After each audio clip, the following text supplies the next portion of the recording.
Subscribe to the channel and also press the bell icon to never miss an update from Endeavour Careers. Hello and welcome to Endeavour's GK Capsule for the month of January 2022. India celebrated its 73rd Republic Day this month. A set of civilian and gallantry awards were announced on the occasion. On international front, tensions rose between USA-Russia over Ukraine and between Saudi Arab and Yemen. Domestically, India finally received its new Chief Economic Advisor after a wait of 3 months. Let us look at these and other highlights of the month. The first category is awards and recognitions. President Shri Ramnath Kovind has approved the conferment of Padma Awards for the year 2022. The Padma Awards are the highest civilian awards of India. These awards are conferred in 3 categories, namely Padma Vibhushan, Padma Bhushan and Padma Shri. The awards are announced on the occasion of Republic Day every year, and the award presentation ceremony takes place in March or April. This year, the President has approved conferment of 128 Padma Awards. The list includes 4 Padma Vibhushan, 17 Padma Bhushan and 107 Padma Shri Awards. Former Uttar Pradesh Chief Minister late Kalyan Singh and India's first Chief of Defence Staff General Bipin Rawat, who died in a helicopter crash, were awarded Padma Vibhushan. Cyrus Poonawalla of the Serum Institute of India, which manufactured COVID-19 vaccine Covishield, and Krishna Ela and Suchitra Ela of Bharat Biotech, that produced India's indigenous COVID vaccine Covaxin, were also given Padma Bhushan. Other business leaders awarded with Padma Bhushan awards this year include Natarajan Chandrasekharan of Tata Group, Sundar Pichai of Google, and Satya Nadella of Microsoft. Singer Sonu Nigam and Olympic gold medalist Neeraj Chopra have been honored with a Padma Shri. You can check the complete list of all Padma Award winners this year by following the link given in the first comment. Along with Padma Awards, the President of India also approved 384 Gallantry Awards and other military decorations for soldiers on the occasion of the Republic Day. The list included 12 Shaurya Chakras, 19 Param Vishisht Seva Medals, 33 Ati Vishisht Seva Medals, and 84 Sena Medals among others. Out of the total 12 Shaurya Chakras awarded this year, 6 went to the Indian Army, of which 5 will be awarded posthumously. The 6 winners of Shaurya Chakra from Indian Army are Subedar Shrijit M, Havaldar Anil Kumar Tomar, Havaldar Kashire Bamman Ali, Havaldar Pinku Kumar, Sepoy M. Jaswant Kumar Reddy, and Rifleman Rakesh Sharma. The other 6 winners of Shaurya Chakra were personnel from CRPF. Tokyo Olympic gold medalist Subedar Neeraj Chopra will be awarded the Param Vishisht Seva Medal for his achievement. The next category is Persons in News. Senior rocket scientist Dr. S. Somnath was appointed the next chairperson of the Indian Space Research Organisation, ISRO. Dr. Somnath replaced K. Sivan in this post, whose tenure ended on 14 January. Dr. Somnath was previously serving as the director of the Vikram Sarabhai Space Centre at Thiruvananthapuram. He is a graduate in mechanical engineering from Kerala University and completed his post-graduation in aerospace engineering from the Indian Institute of Science, Bengaluru. He has previously held the position of team leader for the integration of the Polar Satellite Launch Vehicle or PSLV. The 58-year-old Dr. S. Somnath is the 10th chairman of ISRO. Dr. Venkatraman Anantha Nageswaran has been appointed as the new Chief Economic Advisor CEA of India on 28th January. Nageswaran succeeds K. Subramanian, who demitted office in December 2021 after a 3-year term. Dr. Venkatraman Anantha Nageswaran is a distinguished economist involved primarily in the field of academia. He graduated from IIM Ahmedabad in 1985. He later obtained a doctoral degree from the University of Massachusetts in 1994. He had held several leadership roles in macroeconomic and capital market research for several private wealth management institutions in Switzerland and in Singapore between 1994 and 2011. He has taught at several business schools and institutes of management in India and in Singapore and has been published extensively. He was the Dean of the IFMR Graduate School of Business and a distinguished visiting professor of economics at Kriya University. His appointment comes at a time when India's economy is showing signs of recovery but faces some fresh challenges due to the impact of the third wave of the COVID-19 pandemic. Former RBI Governor Urjit Patel was appointed as the Vice President of the Asian Infrastructure Investment Bank or AIIB. The AIIB is a multilateral development bank based in Beijing. It began operations in 2016 and has currently 104 members from around the world. Urjit Patel has been appointed as the Vice President for Investment Operations in South Asia. Nobel Peace Prize winner Archbishop Desmond Tutu died at the age of 90 years. He was suffering from cancer. Desmond Tutu was a leading figure of South Africa's struggle against the British rule. A contemporary of anti-apartheid icon Nelson Mandela, he was one of the driving forces behind the movement to end the policy of racial segregation and discrimination enforced by the white minority government against the black majority in South Africa from 1948 until 1991. Desmond Tutu won the Nobel Peace Prize in 1984 for his non-violent opposition to apartheid or racial discrimination. He was an iconic spiritual leader, anti-apartheid activist, and global human rights campaigner. Kathak legend Pandit Birju Maharaj died on 17th January after suffering a heart attack. He was 83 years of age. A recipient of the country's second highest civilian award, Padma Vibhushan, he was one of India's most well-known artists. Birju Maharaj was a descendant of the Maharaj family of Kathak dancers, which includes his two uncles, Shambhu Maharaj and Lachu Maharaj, and his father and guru, Achan Maharaj. He was also a superb drummer, playing nearly all drums with ease and precision. He was especially fond of playing tabla and naal. He has contributed immensely to Kathak, connecting classical dance to Bollywood. Renowned social worker Sindhutai Sabkal, fondly known as Anathanchi Mae or Mother of Orphans, died on 5th January. She was 74 years of age. She was known for her work in raising hundreds of orphans, abandoned and destitute children, as well as towards rehabilitation of women. Sabkal grew up in extreme poverty and had to suffer immense hardship. She made her living by singing and begging in trains. During this period of struggle, she realized that there were hundreds of children who needed a mother. It then changed the course of her life as she started adopting orphaned and abandoned children. Sindhutai ran an orphanage, Sanmati Bal Niketan Sanstha in Pune. She had received more than 750 awards for her social work, including the Padma Shri in 2021. In 2010, a Marathi biopic of Sabkal titled Me Sindhutai Sabkal Bolte was released in Maharashtra. The next category is places in news.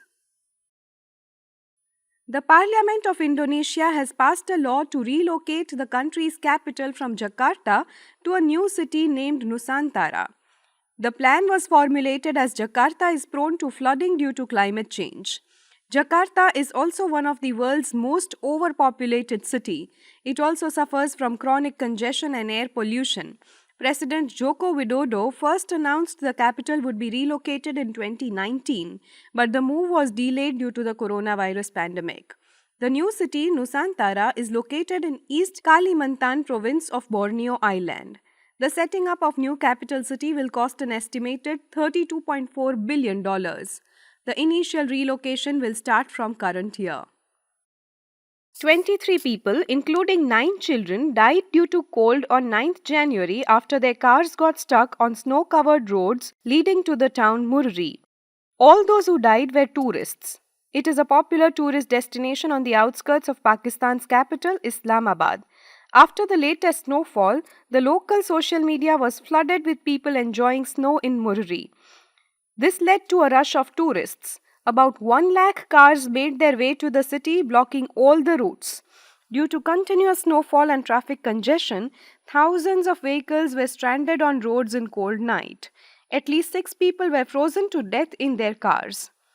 Asphyxiation after inhaling toxic fumes from the heaters of the cars has been given as a possible reason for others. The Punjab government in Pakistan has imposed a state of emergency and army had to be called to help in the rescue operation.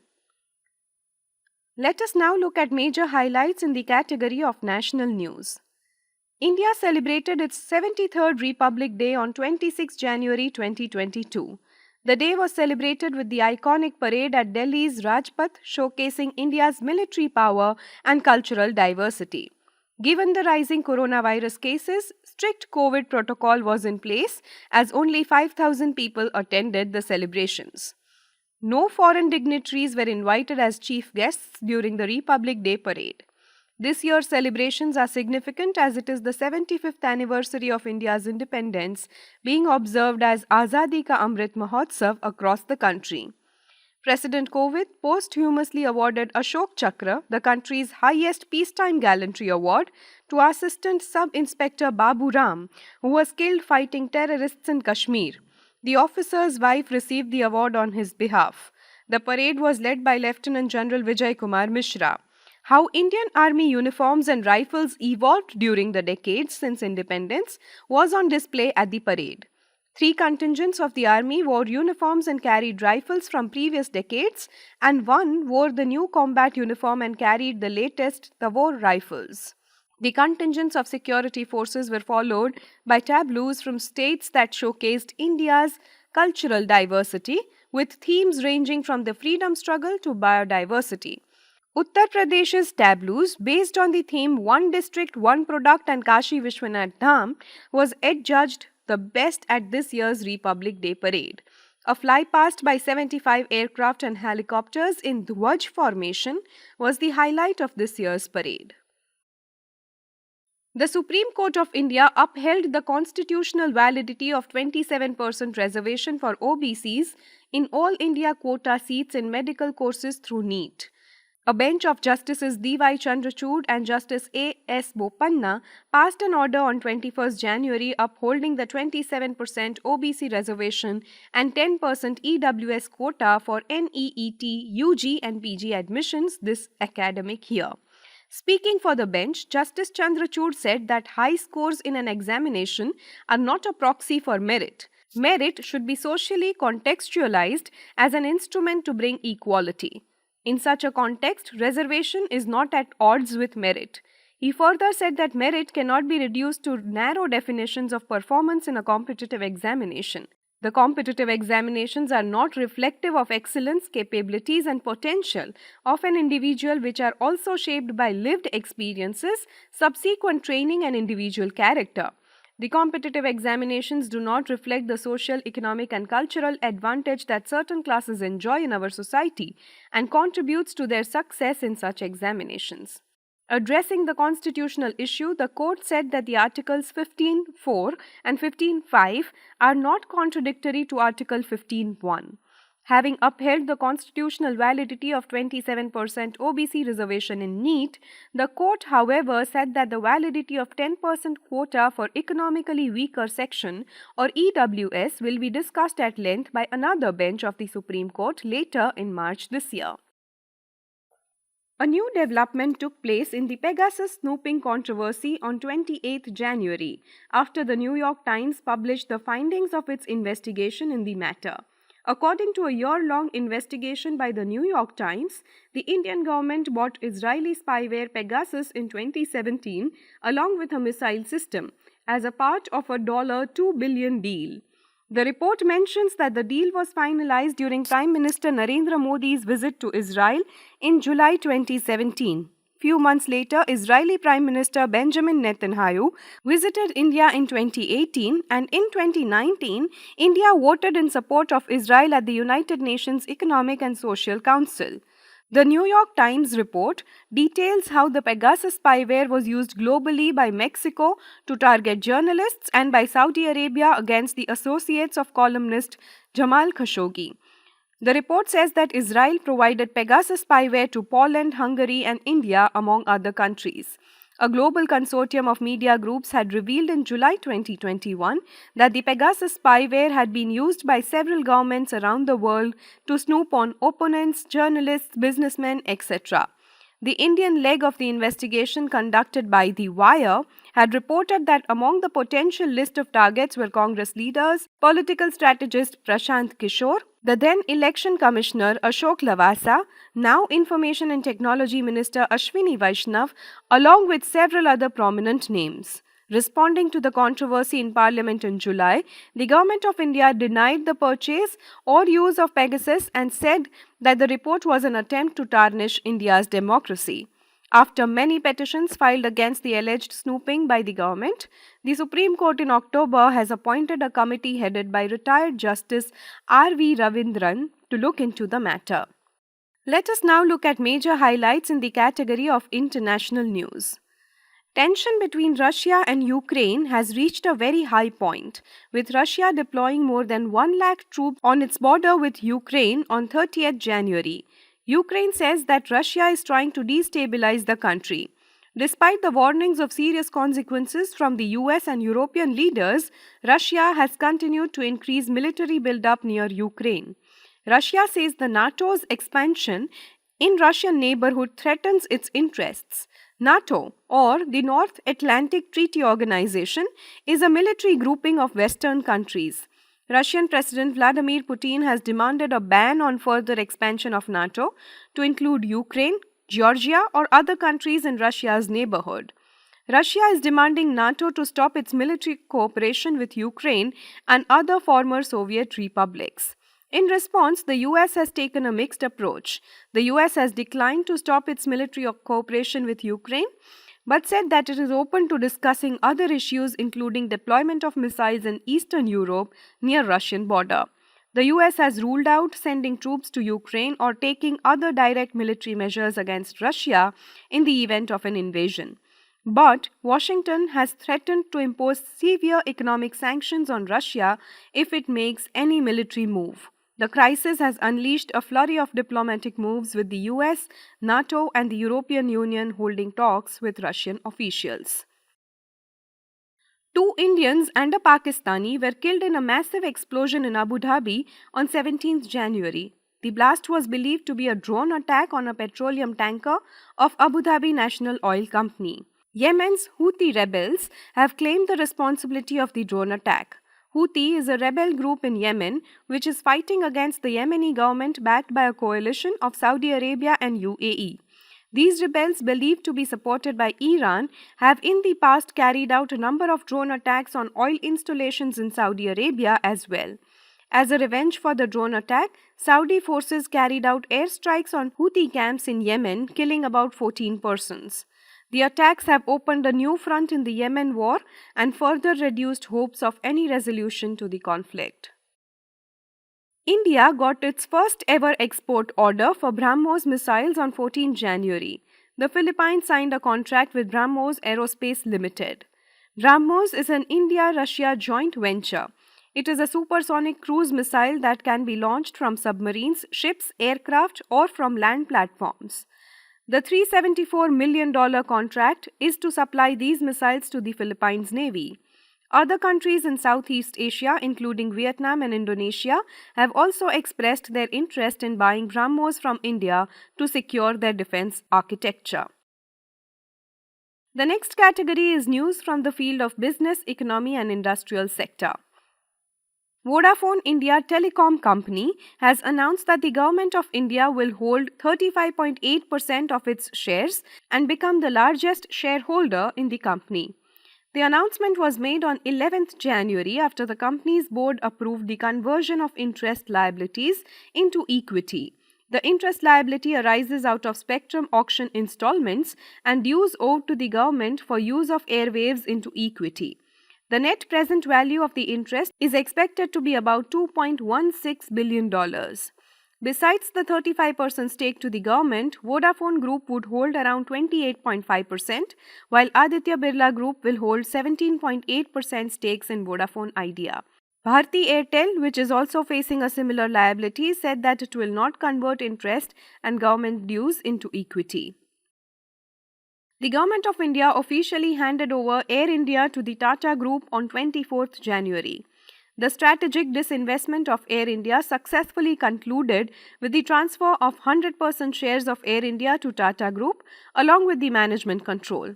The transaction covers three entities: Air India Express, and AISATS. Air India is a full-service airline, Air India Express is a low-cost carrier, and AISATS is a suite of ground handling and cargo handling services. Food delivery company Swiggy raised $700 million in a funding round led by Invesco. The investment round has almost doubled Swiggy's market valuation to $10.7 billion, making it a decacorn. A decacorn is a startup with a market valuation exceeding $10 billion. Swiggy has become the fourth decacorn from India after Flipkart, Byju's, and Paytm. Its latest valuation has put it ahead of rival Zomato, which had a market value of nearly $9.6 billion. This investment comes at a time when the adoption of food and online grocery is accelerating and consumer demand for online delivery services continues to grow. The next category is meetings and summits. 3 major summit meetings were held this month. The first ever summit meeting between India and the countries of Central Asia was held on 27th January. This meeting was hosted by India in a virtual format. The virtual summit was attended by 5 Central Asian countries, namely Kazakhstan, Kyrgyzstan, Tajikistan, Turkmenistan, and Uzbekistan. The India-Central Asia Summit marked 30 years of diplomatic relations between the two sides. During the summit, Prime Minister Narendra Modi underlined the need for ensuring security and prosperity in the region and developing a platform for regular interaction. The leaders of the 5 Central Asian countries were likely to be the chief guests during India's Republic Day celebration, but couldn't join because of the rising number of coronavirus cases. India's rank improved 1 place to 85 among 180 countries in the Corruption Perception Index 2021. Denmark, Finland, New Zealand, and Norway topped the list with the highest score. The index was released by Berlin-based Transparency International. Except Bhutan, all of India's neighbors are ranked below it. While India improved its score marginally, but the report has expressed concern about India. The report says that while India's score has remained stagnant over the past decade, some of the mechanisms that could help control corruption are weakening in the country. The next category is science and technology. China has built an artificial moon research facility that is capable of simulating low-gravity conditions using magnetism. The first of its kind facility in the world will simulate lunar conditions and the environment for scientists to test new tech and future missions. The facility can replicate low-gravity environments for as long as one wants, making China less dependent on zero-gravity planes to train astronauts and environments to test new rovers and technologies. The mini-moon is about 2 feet in diameter and the artificial surface has been made with rocks and dust similar to the moon. The artificial moon research facility is also expected to help determine the possibility of human settlement on the lunar surface. Earlier, China successfully created an artificial sun, which is a nuclear fusion reactor that superheated to a temperature 5 times hotter than the sun. 57-year-old David Bennett from Baltimore, USA has become the first person in the world to receive a heart transplant from a genetically modified pig. Bennett was suffering from terminal heart failure and was facing a near certain death due to his condition. Surgeons at the University of Maryland Medical Center transplanted the pig heart into Bennett on 7th January. The scientists had to tweak the pig genome to make the organ immunologically similar to the recipient. The process is called xenotransplantation.